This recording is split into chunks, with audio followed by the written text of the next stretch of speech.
Get the fuck out of here. Sorry. Alright, come on in, sit down, whatever. But I have to tell you a few things and you need to listen to it, so let's see how long you can stay before you walk out.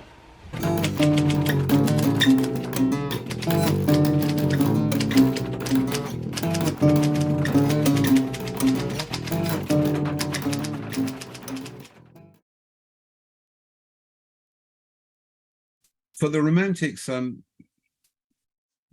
idea of the imagination was the opposite of what we mean by it today, obviously, but it wasn't just a way of picturing things that were absent to the senses and so on. It really was, in one of my favorite metaphors, a whole other world, as the folklorists would call it, a separate realm with its own denizens, the daimons, and indeed its own motifs, its own narratives, those strange unauthored stories that we call myths. And they exist in this autonomous, self-governing realm, which the poet, the visionary, the shaman has access to at, well, when I say the poet, visionary, and shaman, they are the people who can voluntarily, by various techniques, enter into that other world, but which we all have access to at moments of heightened emotion or indeed in dreaming and so on. I found that to be rather interesting, didn't you? The whole idea, as I'm hearing that, is through our own imaginations can we access other places. And you don't really think of it any more detail than that because we become so desensitized by it. Like in this modern era, where fucking movies and video games and all this shit just keeps being overdone. Other people's ideas keep being reused. How many times are they going to try to make another Marvel movie or another they're making a Halo video game? Like, in our minds, we think of other worlds and fantasy shit, sci-fi. It's just like whatever. It's just so much. It's just it's a genre that some people like.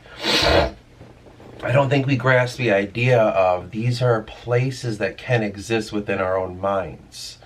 Now, I have a hard time discerning this part, what I'm about to say, if it's true or not or how it works.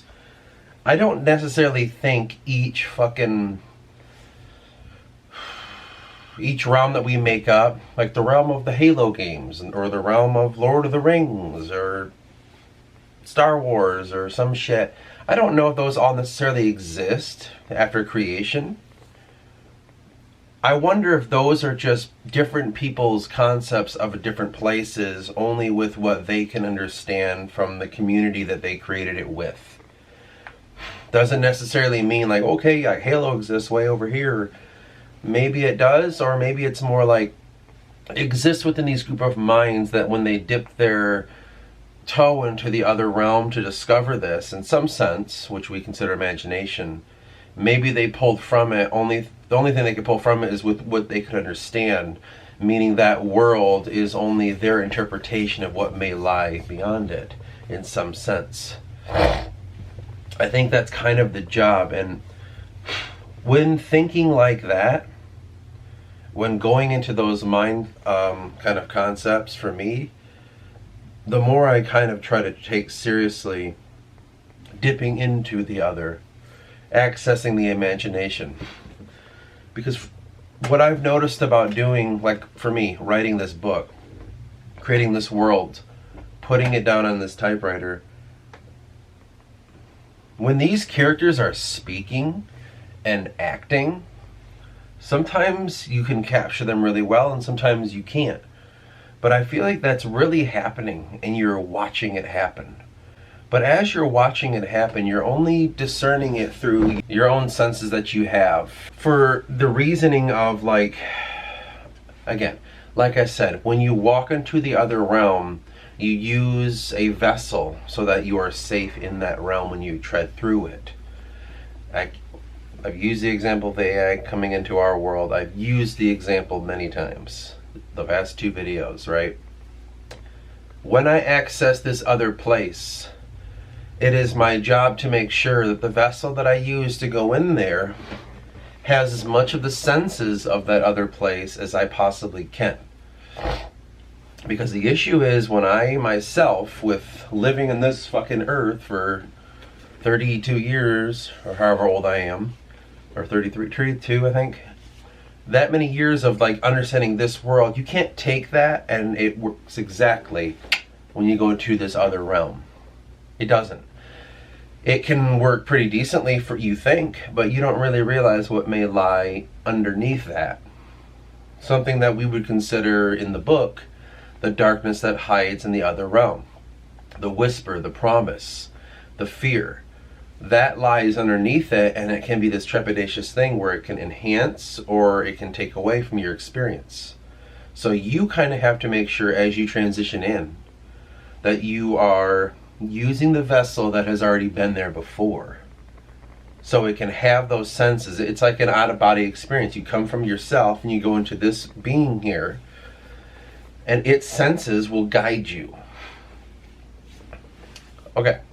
In saying that, I know that sounds absolutely fucking insane. You know, I'm not dumb to that fact, but I don't know exactly what I'm doing. I just want to take like a meta break real quick. In saying all this shit, I want to be 100% honest with you. I don't know where this is coming from. I just feel like I channel this shit. I don't even, like, when I listen to myself, I'm like, what? How do you know this?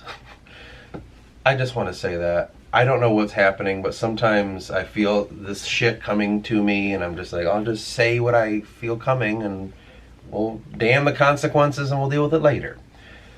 Just so you know. I don't know either. Getting back to it.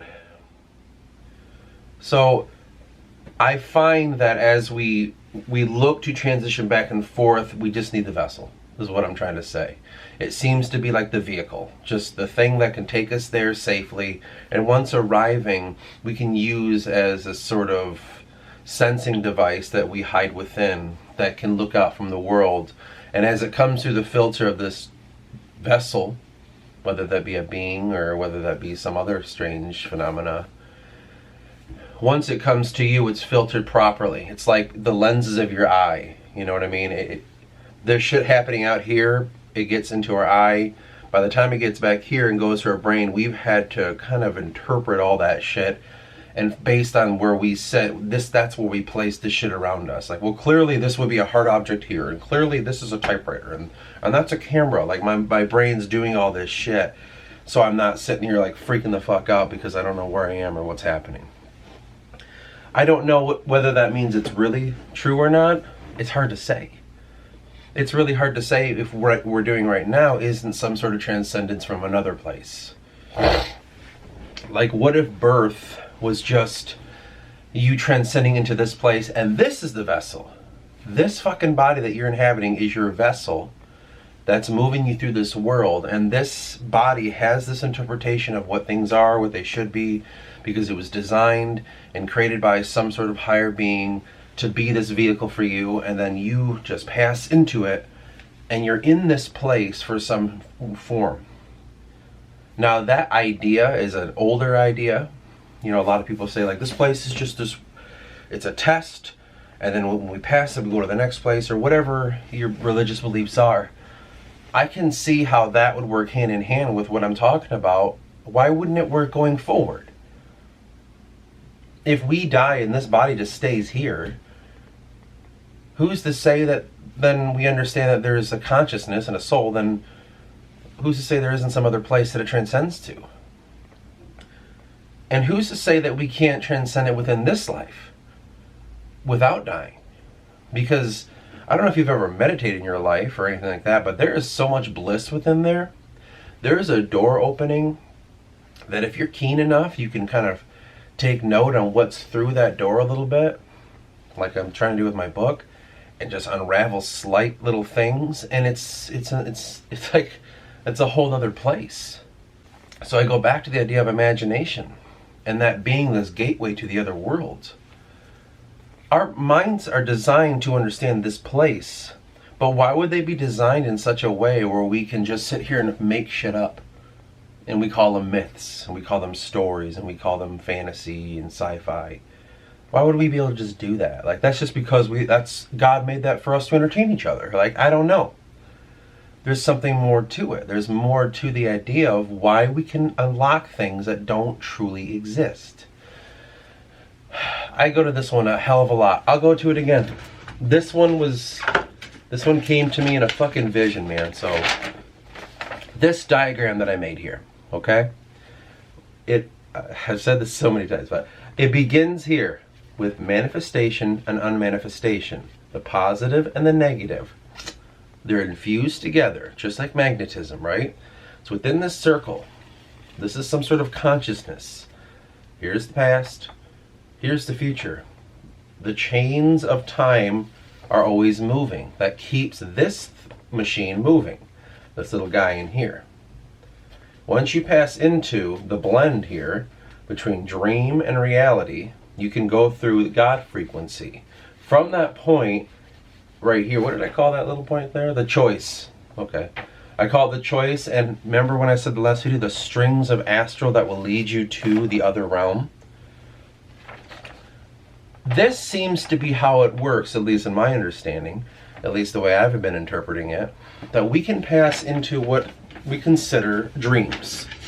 Yeah, dreams are just the fucking, your brain playing things over again, out of sync, in different order, with its own interpretation of how it might be, and putting faces of people that you've seen throughout the day, and it's kind of like a real thing you're feeling, but it's going to, in putting it into a certain vision. You know how they describe dreams? It's like, because you were afraid of that was going to happen, it happens in your dream, but it doesn't really know how to make it work properly, so it just uses a bunch of old memories and smacks them together, and then puts faces on people that you've seen throughout the day, and all of a sudden you think it's some sort of vision. And that's why you can read dreams and they mean shit to you. I think it's more than that, though.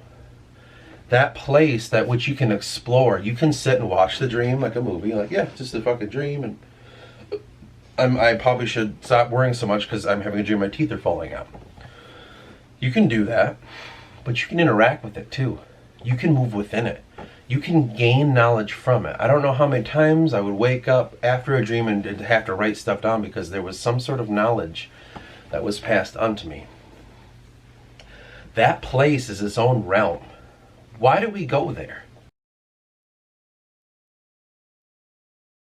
I know that we like to take away from it and say it's this chemical shit that happens in your brain and blah, blah, blah, and what death is, the near-death experience is, all these chemicals release, and it kind of gets you fucked up, and in a sense it just numbs certain things around you and makes things not hurt as much. Like, I know that science will do that, but who's to fucking say that's not just the physical process of the same thing that we've been talking about for thousands of years, that this fucking dream realm is some other place entirely.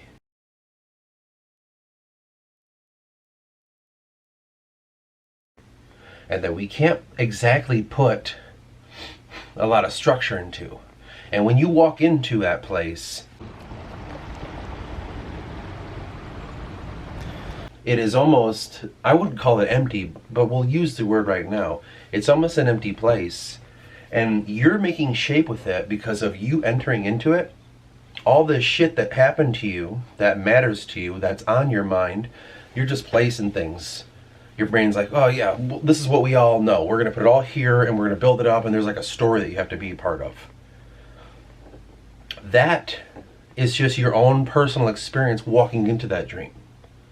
But you start trying to take away those personal experiences, suddenly you're left with a place that needs to be dictated by consciousness. In doing that, in trying to let it dictate a consciousness, if you're fucking lucky, man, you can have another consciousness dictate your own dream and speak to you and communicate to you.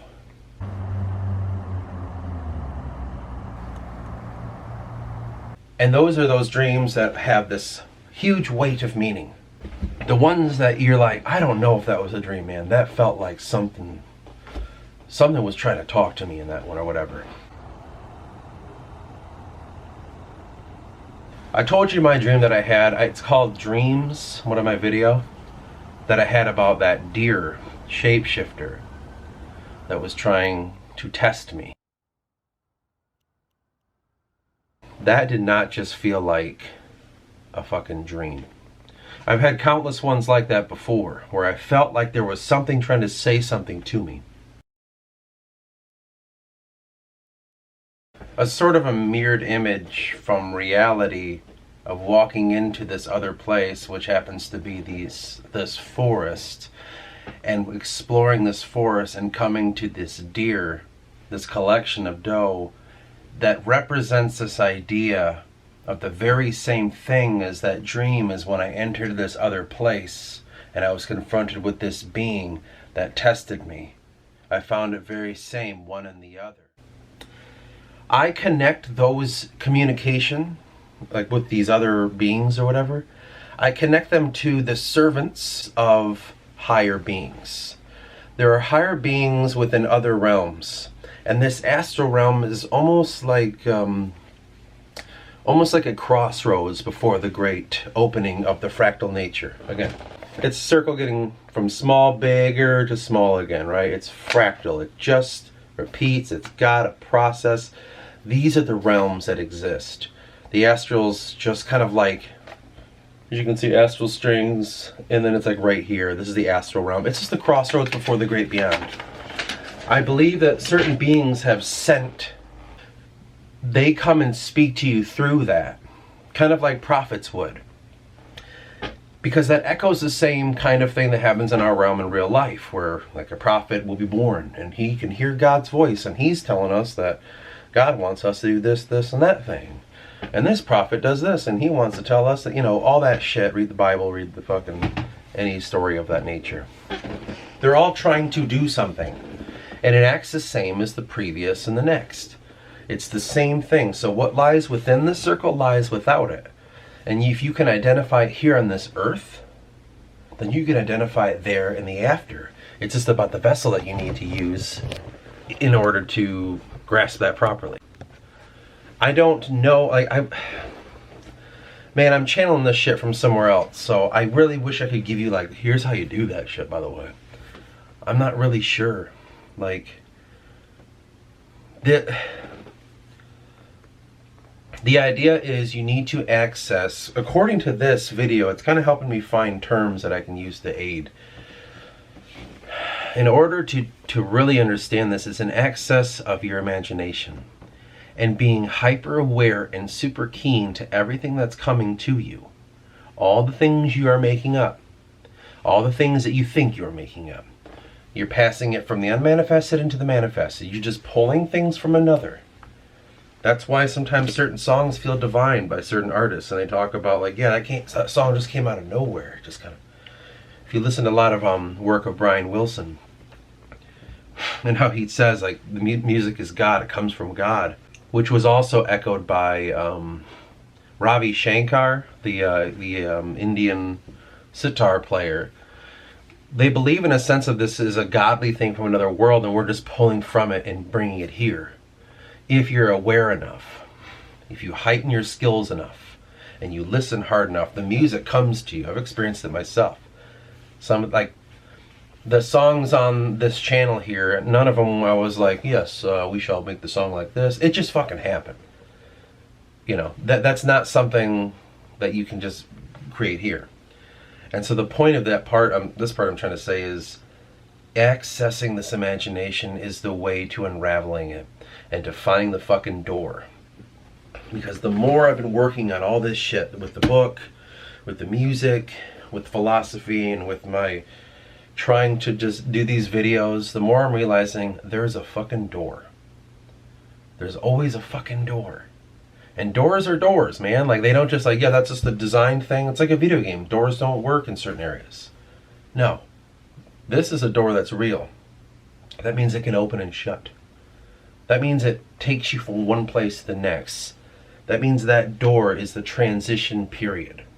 When accessing the door, before you touch the knob, you have to understand that this is the crossroads to the next. So when I try to imagine things at its best, I always try to imagine a door. when I wrote my first book and I put the prologue in it, the prologue is literally the process of something speaking to me before I access this book. And I don't know why I decided to put it in as a prologue. I was trying to write the book, I didn't know what to do, and I sat down in front of a computer or typewriter, I don't remember, and I was like trying to imagine this place and having a hard time, and then this voice said, okay, this is what you need to do. There's the door. Reach for the door. Access the door. Move through it. See this, see that, feel this, feel that. Look at this person, look at that one. It was speaking to me in this way, and I just wrote down what my journey was, and I called it the prologue. Good idea or not, I don't fucking know. It's difficult.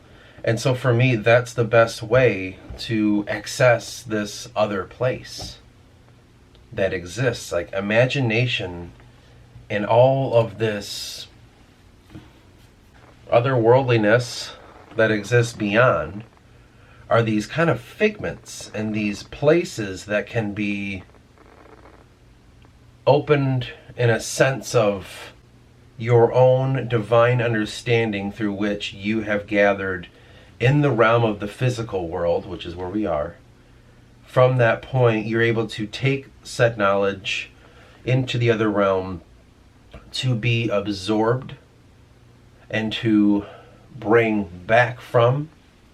You bring the physical and you're bringing back the imaginary. And so what you're doing is you're kind of cross-breeding this idea within your own mind of what lies here and what lies beyond. You have to do that. I know that we have a fixation in our society with sacrifice when it comes to old religions and even modern things. That is in the same vein as you bring back with you what's beyond, but you got to sacrifice something there. And that is your own sense of what reality is to you.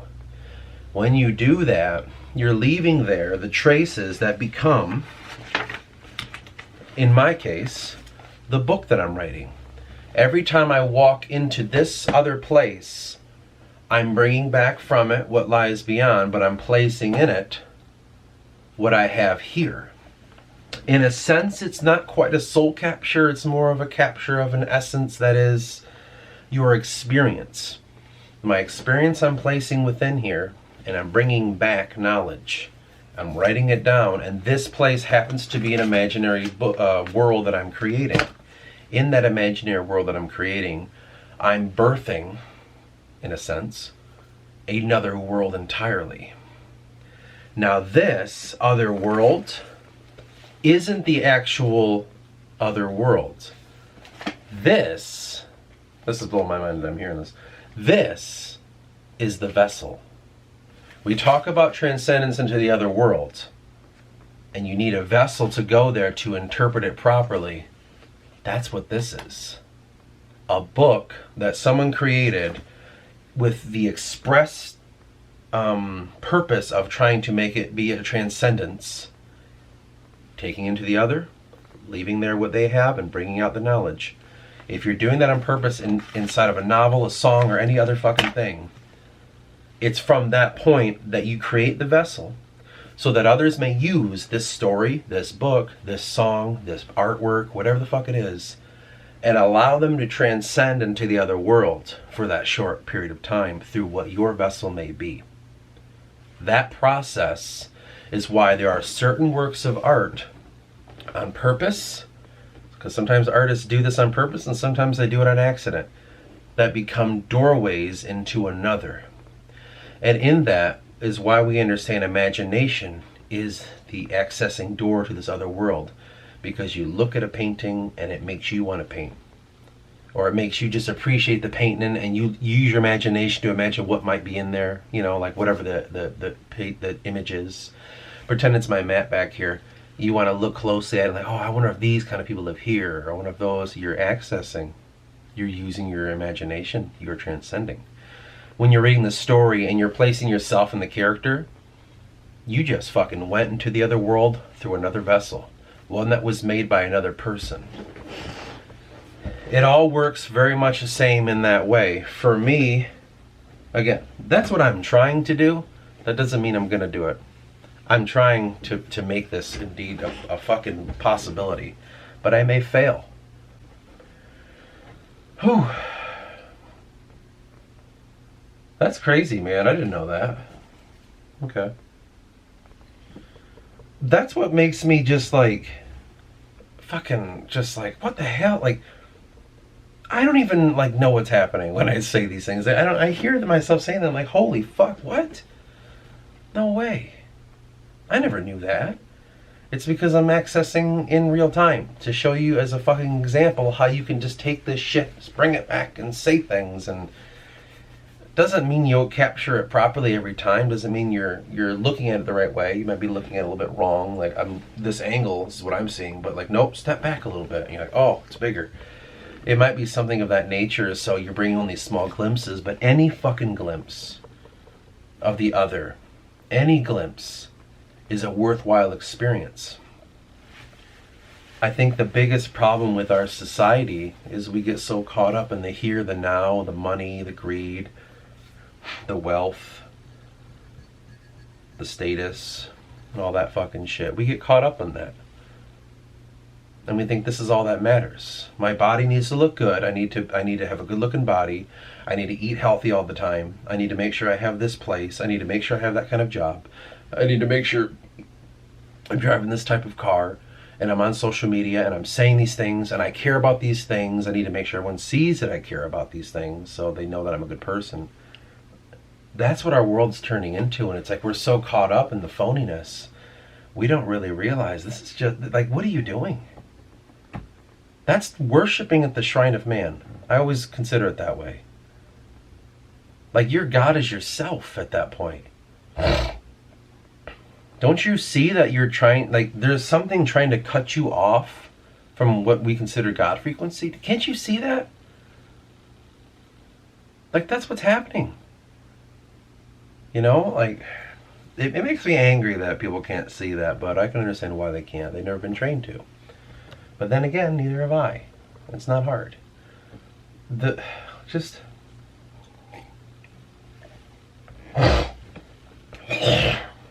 Make sure you cut that shit out. Whoever is watching this, if you've gotten this far, you have a duty, I think. I think you have a duty. And again, this is not me telling you. This is just what I think you should tell yourself.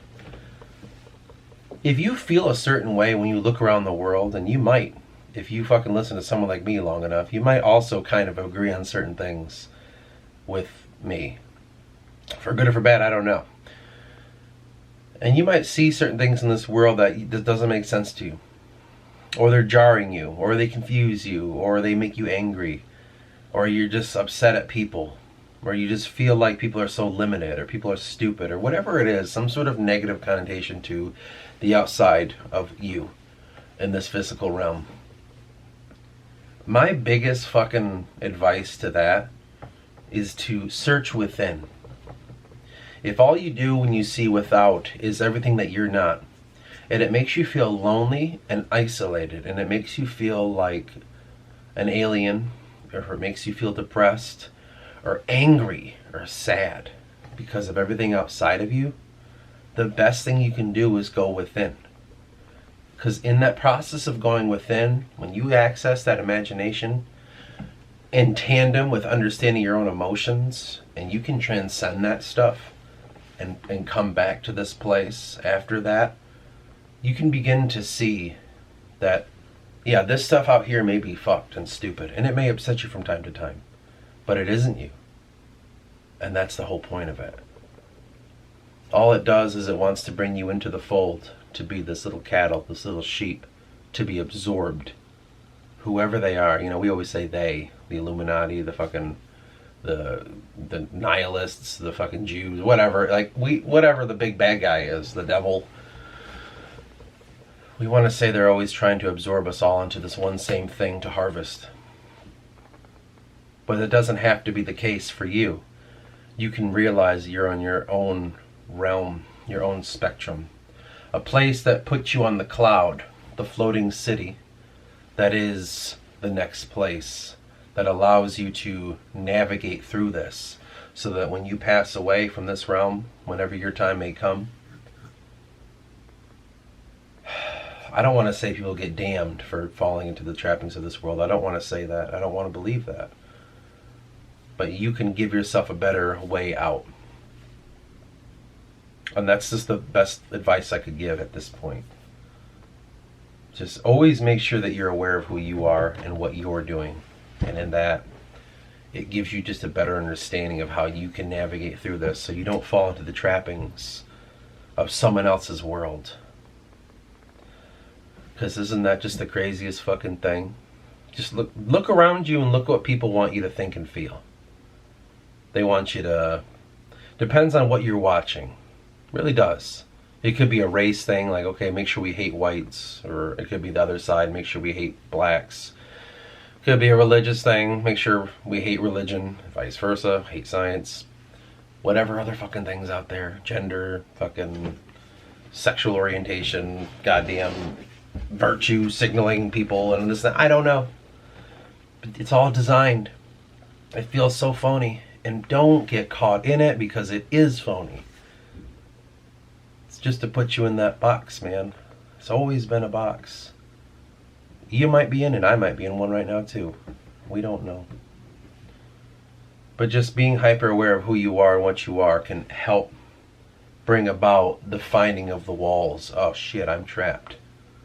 I'm stuck in here. I gotta get the fuck out of this motherfucker. I mean, look at, I'm framed in the box. Oh shit, I'm stuck. You know, like that can be a terrifying experience, but at least it's better. It's like going to the doctor and finding out something. Going to the mechanic and finding out something about your vehicle. It's like, oh God, I didn't want to know. It's better than that, than the wheel falling off driving down the road. Or your tooth rotting bad enough where you're fucking getting an infection and die from it, or whatever the fuck. You gotta figure it out. And that's that. And we shall fucking try to think what this video is called.